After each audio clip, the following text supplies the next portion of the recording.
मैं तुम्हें जानती हूँ इसलिए तुमसे पूछ रही हूँ। आयमा उसे जताते हुए कहती है, देखो आयमा, सच ये कि मैं उससे मोहब्बत वोहब्बत नहीं करती और ना ही मुझे इस तरह के चोचले पसंद है। ये ना सब अमीर लोगों की बस खेलने की चीज़ें हैं। भाई खड़ा अरमान सब सुन चुका था, वो वहाँ से वापस चला गया। घर जाते ही वो सीधा अपने डैड के रूम में गया। डैड, मैं आपके साथ रुके जा रहा हूँ, आप मेरी भी टिकट्स बुक करवा दें और कोशिश करें जितना जल्दी हो सके।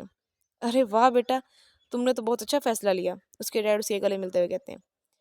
दूसरी तरफ आयमा और हुरिया अभी तक बात कर रही थी। हुरिया, नजरें क्यों चुरा रही हो? नहीं करती हो ना प्यार उससे, तो ये आंखों में आंसू क्यों है? हाँ, क्या मसला है आयमा, क्यों एक बात के पीछे पड़ जाती हो? अगर मुझसे प्यार करती भी हो ना, तो नहीं करना चाहिए मुझे, मुझे समझ आ रही है अब। वो रोने वाले अंदाज में बोलती है, तुम मुझसे कुछ छुपा रही हो ना? चलो पूरी बात बताओ शुरू से। मैंने कल उसकी तबीयत का सुनकर ये सोच लिया था कि अम्मी और बाबा को बताऊंगी कि मैं उसे पसंद करती हूँ और उसकी तरफ भी जाऊंगी उसकी खैरियत पूछने। हाँ तो फिर?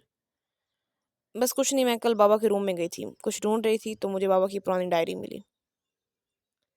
जैसे मैंने खोली, मेरी तो पूरी दुनिया ही बदल गई आई माँ। मेरे आसपास सब बदल गया, मेरा दिल बदल गया, मेरा प्यार बदल गया। हुरिया मुसलसल रो रही थी। आयमा उसे गले लगा लेती है। हुरिया संभालो खुद को, यहाँ किसी ने देखा ना तो ऐसे ही गलत गलत अंदाजे लगाएंगे। हम घर जाके बाकी बातें बाद में करें, हाँ? चलो अपनी आंखें साफ करो, शाबाश। आयमा ये सोचते हुए कि चलो अरमान ने यह तो सुन लिया होगा ना कि वो उससे प्यार करती है, बाकी बातें बाद में कर लेंगे।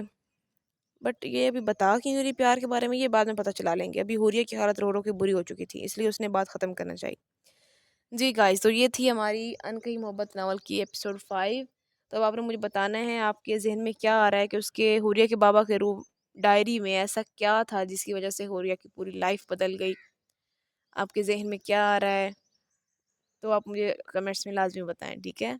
And thank you so much. इसको ज़्यादा से ज़्यादा लाइक करें, इसको सब्सक्राइब करें, शेयर करें। Thank you so much guys, thank you.